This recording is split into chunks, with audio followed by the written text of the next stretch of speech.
Finally students, index number पर कुछ theoretical question exam में पूछे जा सकते हैं, वो मैं कवर कर रहा हूँ। इंडेक्स नंबर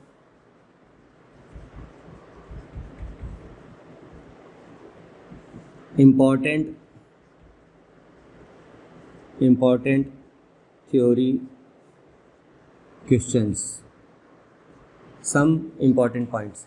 सबसे पहले इंडेक्स नंबर की डेफिनेशन। इंडेक्स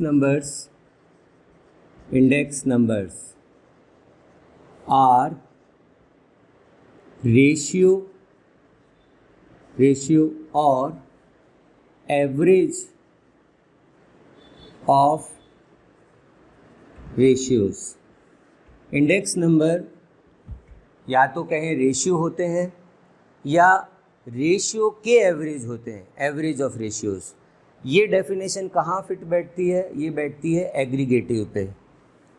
आपने एग्रीगेटिव मेथड देखा था, चाहे सिंपल एग्रीगेटिव हो चाहे वेटेड एग्रीगेटिव। आप दो नंबर लेते हैं और उनका रेशियो लिखते हैं इनटू 100, यानी एक्सप्रेस्ड एज परसेंटेज। चलिए इस बात को भी लिख देता हूँ, expressed in percentage, expressed in percentage. तो रेशियो मेथड काम में आता है एग्रीगेटिव में। जैसे आपने सिंपल एग्रीगेटिव में लिखा था sigma P1 upon sigma P0 into 100, आपने रेशियो ले लिया था। आपने लेस्पियर में भी दो नंबर का रेशियो ले लिया था, P1 Q0, ये जो टोटल आया था सिग्मा P0 Q0 इंटू 100। तो एग्रीगेटिव के हिसाब से कहें तो इंडेक्स नंबर रेशियो है, और रिलेटिव के हिसाब से कहें तो एवरेज ऑफ रेशियो है। ये हो गया रिलेटिव मेथड। किस में एक्सप्रेस किए जाते हैं? परसेंटेज में।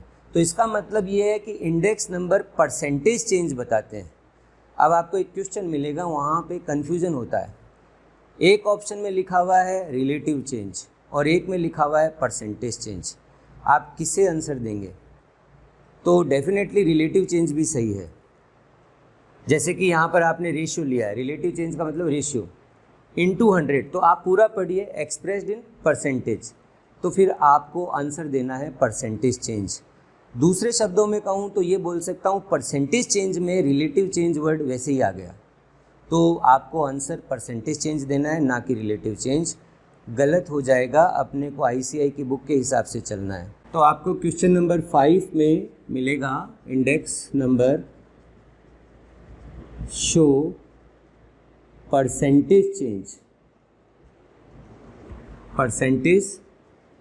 चेंज इन प्राइसेस और क्वांटिटीज।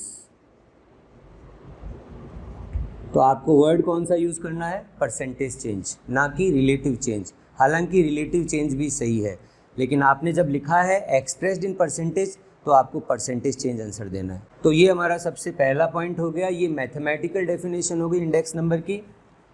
इंडेक्स नंबर 3 तरह के होते हैं। एक हो गया प्राइस इंडेक्स,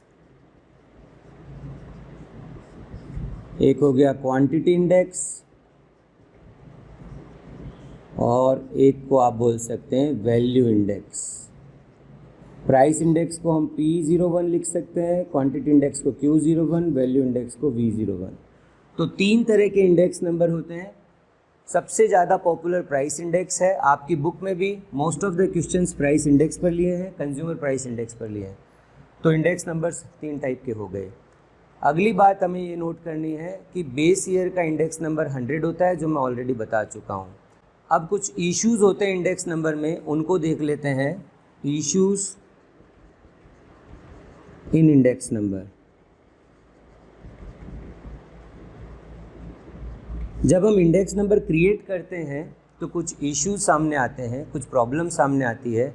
किस तरह से हमें उन प्रॉब्लम्स को सॉल्व करना है या उनका क्या सॉल्यूशन हो सकता है, वो हमें समझना है। तो उन इश्यूज़ को डिस्कस कर लेते हैं, इंडेक्स नंबर में क्या इश्यूज़ आते हैं।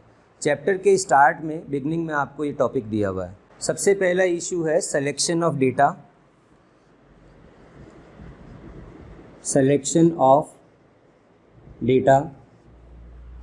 ऑफ डेटा में हमें ये ध्यान रखना है कि हम कौन सी कमोडिटीज़ लें। ये मैं ऑलरेडी आपको समझा चुका हूँ। कि पर्पस के ऊपर निर्भर करता है कि आपका पर्पस क्या है। पर्पस डिटरमाइंस द चॉइस, ये हमेशा ध्यान रखें, पर्पस डिटरमाइंस द चॉइस। जब भी आपके सामने कुछ चॉइस होती है, हमेशा नॉर्मल लाइफ में भी, तो आपका पर्पस क्या है उसके हिसाब से आप चूज़ करते हो, सेलेक्ट करते हो। तो आप कौन से डेटा सेलेक्ट करेंगे? कंज्यूमर प्राइस इंडेक्स में नेसेसरी गुड्स को लेंगे, तो ये आपको ध्यान रखना है। सिलेक्शन ऑफ डेटा, कौन सी गुड्स को लें? There are many type of goods और प्रोडक्ट्स। आपको कंज्यूमर प्राइस इंडेक्स अगर बनाना है तो नेसेसरी गुड्स को लेना चाहिए, इस बात को ध्यान रखना है। तो पहली चीज़ हो गई selection of data. Index number बनाते समय कौन सी प्राइसेस को शामिल करें अपने इंडेक्स नंबर में, कौन सी कमोडिटीज़ लें, ये पहला इशू है, सबसे इम्पॉर्टेंट। किन किन चीज़ों को लें? अगर आप मान लीजिए सीरियल्स ले रहे हैं, पल्सेस ले रहे हैं, ऑयल ले रहे हैं, शुगर ले रहे हैं, ये सब पॉइंट्स हैं जो कंज्यूमर प्राइस इंडेक्स में यूज़ होते हैं। सेकंड है selection of base period. Selection of base period, यहाँ पर बेस पीरियड के बारे में एक दो बातें ध्यान रखें। बेस पीरियड किसे कहते हैं? बेस पीरियड एक स्टैंडर्ड रेफरेंस पॉइंट है। बेस पीरियड इज स्टैंडर्ड, जिसे आपने स्टैंडर्ड बनाया है कंपेयर करने के लिए। स्टैंडर्ड रेफरेंस पॉइंट, आपका इंडेक्स नंबर बेस पीरियड के हिसाब से कंपेयर करता है, या कहें तो बेस पीरियड की वैल्यू से कंपेयर करता है। वैल्यू ऑफ बेस पीरियड, आपकी बुक में क्वेश्चन मिलेगा, value of base period is standard reference point. Yes, standard reference point. एक और चीज़ आपको वहाँ मिलेगी, एक नेक्स्ट क्वेश्चन मिलेगा, टेम्परेरी सॉल्यूशन। टेम्परेरी सॉल्यूशन का अर्थ ये है with time base year old हो जाता है। एक बेस ईयर आपने चूज़ किया नेक्स्ट ईयर्स के प्राइसेस को कंपेयर करने के लिए, कुछ सालों बाद में वो बेस ईयर आउटडेट हो जाएगा because of the vast change taken place in the economy. तो इसीलिए यहाँ पर एक वर्ड और लगा रहा हूँ, it is a temporary best. Temporary best होता है ये एक टाइम पीरियड के लिए, टेम्परेरी वर्ड टाइम से रिलेटेड है, एक टाइम पीरियड के लिए बेस्ट होता है। अब बेस ईयर किसको बनाना चाहिए? बेस ईयर की प्राइसेस को हम स्टैंडर्ड के रूप में यूज़ करेंगे तो बेस ईयर बनाना चाहिए एक नॉर्मल ईयर को, एबनॉर्मल ईयर को नहीं बनाना चाहिए। बेस पीरियड या बेस ईयर होना चाहिए, it should be a normal year. Abnormal year कहने का अर्थ उस साल वॉर नहीं हुई हो, वॉर में प्राइसेस यानी सप्लाई इफेक्ट हो जाती है तो प्राइसेस बहुत हाई हो जाते हैं, तो वो वाली प्राइसेस तो ले ही नहीं सकते। एक एबनॉर्मल सिचुएशन थी, इर्रेगुलर जिसको इवेंट बोलते हैं। वार नहीं हुई हो या government fall out, sudden government fall out, उस समय कोई पॉलिटिकल क्राइसिस ना हो, और अगर कहें तो जैसे नेचुरल डिज़ास्टर आ जाते हैं कई बार, जैसे अभी कोरोना पीरियड है, तो इस साल 2020 की प्राइसेस को हम बेस ईयर नहीं बना सकते, कभी भी भूलकर भी नहीं बना सकते, because this 2020 is very abnormal year and that comes once in 100 years. तो आप इस साल की प्राइसेस को कभी भी रेफरेंस नहीं बनाएंगे कंपेयर करने के लिए। एबनॉर्मल सिचुएशन है, सप्लाई साइड नहीं है, प्रोडक्शन साइड नहीं है, कंजम्पशन साइड भी वीक है, तो ऐसे में आप इन प्राइसेस को भी नहीं लेंगे। इसके अलावा फेमिन बोल सकते हो, सूखा पड़ा हो, साइक्लोन है, या कोई जैसे एपिडेमिक मैं कवर कर चुका हूँ, बताया जैसे कोरोना है तो एपिडेमिक, ऐसे साल नहीं लेने हैं जिस साल प्राइसेस अनड्यूली इफेक्ट हो गई हो बिकॉज ऑफ सम इवेंट्स। तो हमें बेस ईयर लेना है हमेशा एक normal year, normal suitable year जिसमें सब चीज़ें स्टेबल रही हो, उसे बनाएंगे। ये मेरे कहने का अर्थ है। Now the next issue is selection of weights. Weights मतलब इम्पॉर्टेंस। हर वस्तु का अपना इम्पॉर्टेंस होता है, उसे उतना ही स्थान दिया जाए जितना उसका इम्पॉर्टेंस है। जैसे अगर मैं कहूँ आपके सीए फाउंडेशन एग्ज़ाम में आप चार्टेड अकाउंटेंसी का कोर्स कर रहे हैं तो सबसे ज़्यादा इम्पॉर्टेंस अकाउंट्स का है। अकाउंट्स पूरा 100 मार्क्स का है, बाकी कोई भी सब्जेक्ट नहीं है जो 100 मार्क्स का हो। अगर आप सेकंड पेपर लेंगे तो लॉ 60 का है, 40 का कम्युनिकेशन है। देखिए 60-40 इक्वल वेटेज तो यहाँ भी नहीं है। उसके बाद में आप थर्ड पेपर लेंगे तो maths 40, stats 40 and reasoning 20। Again there are 3 different parts and the importance is different. Ratio देख लीजिए आप, और फाइनल इकोनॉमिक्स बोलें तो 60-40 का रेशियो है। केवल अकाउंट्स है जो सबसे ज़्यादा इम्पॉर्टेंट है। इसका अर्थ ये है कि different subjects have different importance, और ये कहने का अर्थ है वेट्स बहुत ध्यान से लेने चाहिए। एक क्वेश्चन मिलेगा, मैं लिख देता हूँ यहाँ पे, weights play very important role in creating index number. सारे फॉर्मूले थे लेस्पियर, पाशे, फिशर, उन सब में जो डिफरेंस था ओपिनियन का वो वेट्स का था। तो आप यहाँ लिखेंगे weights play important role in index number. तो ये बात वेट्स की है। वेट्स किसे लिया जाए, अलग अलग कंडीशन होती है, सर्कमस्टांसेस होते हैं, उसमें हम वेट्स चूज़ करते हैं। अब नेक्स्ट इशू है कौन सा एवरेज काम में लें। Use of average, there are many type of average. अगर हम मैथमेटिकल एवरेज की बात करें तो arithmetic mean, geometric mean, harmonic mean. Arithmetic mean सबसे अच्छा एवरेज होता है, बेस्ट एवरेज होता है, लेकिन इंडेक्स नंबर के लिए हम ज्योमेट्रिक मीन को बेस्ट मानते हैं। अरिथमेटिक मीन के काफ़ी एडवांटेजेस हैं। एक तो ये आसानी से समझ में आ सकता है और कैलकुलेट करने में आसान है, इसलिए हम most of the time arithmetic mean लेते हैं, लेकिन बेस्ट एवरेज तो ज्योमेट्रिक मीन है जिसे फिशर ने यूज़ किया था। आपको एग्ज़ाम में ध्यान रखना है, बेस्ट कौन है, बेस्ट है geometric mean.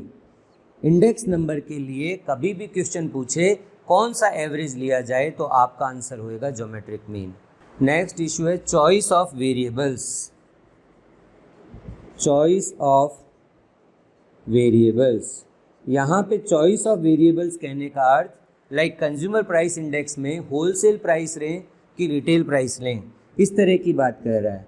Consumer price index में होलसेल प्राइस को लिया जाए, हमारे पास चॉइस है, होलसेल प्राइसेस को लिया जाए या रिटेल प्राइसेस को लिया जाए।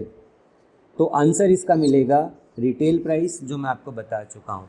तो आपके सामने चॉइस होएगी जब कभी भी प्राइसेस की या अदर वेरिएबल्स की, तो आपको कौन सा चूज़ करना है। अगेन मैं यहाँ लिख देता हूँ पर्पस हर में जब आपके सामने चॉइस आ रही है तो ये बात लिखनी बहुत ज़रूरी है, purpose determines the choice. Purpose determine the choice. अब चाहे वो चॉइस वेट्स की हो, चाहे वो एवरेज की हो, चाहे वो वेरिएबल्स की हो, सबका आंसर एक ही है कि आपका पर्पस क्या है। पर्पस के हिसाब से हम चूज़ करते हैं। Now final point is selection of formula. Selection of formula, कौन सा फॉर्मूला यूज़ करना चाहिए। तो अलग अलग सर्कमस्टांसेस में आप अलग अलग यूज़ कर सकते हैं। वैसे लेस्पियर फार्मूला सबसे ज़्यादा यूज़ होता है और वेटेड रिलेटिव भी यूज़ होता है। फिशर का फार्मूला आइडियल इंडेक्स नंबर है। अगर हमें कैलकुलेशन अच्छी करनी हो, एक अच्छा इंडेक्स नंबर बनाना हो तो फिशर का भी यूज़ कर सकते हैं। So there are many formulas and again the issue is which formula shall be used and the answer is purpose, what purpose you have. तो ये हमारे सामने कुछ इश्यूज़ होते हैं इंडेक्स नंबर के लिए और आप ये ध्यान रखेंगे। और इंडेक्स नंबर के बारे में कहते हैं index number are special numbers, special average, special ratios और एवरेज। नॉर्मली रेशियो और एवरेज निकालते समय यूनिट सेम बनाते हैं, लेकिन इंडेक्स नंबर में हम डिफरेंट यूनिट्स भी लेते हैं। ये कुछ पॉइंट्स थे जो आपकी एक्सरसाइज के क्वेश्चन को सॉल्व करने में मदद कर सकते हैं इंडेक्स नंबर के अंदर। तो students, this was the final video of index number. Then next video we will start time series analysis. मिलते हैं नेक्स्ट वीडियो में, तब तक के लिए गुड बाय।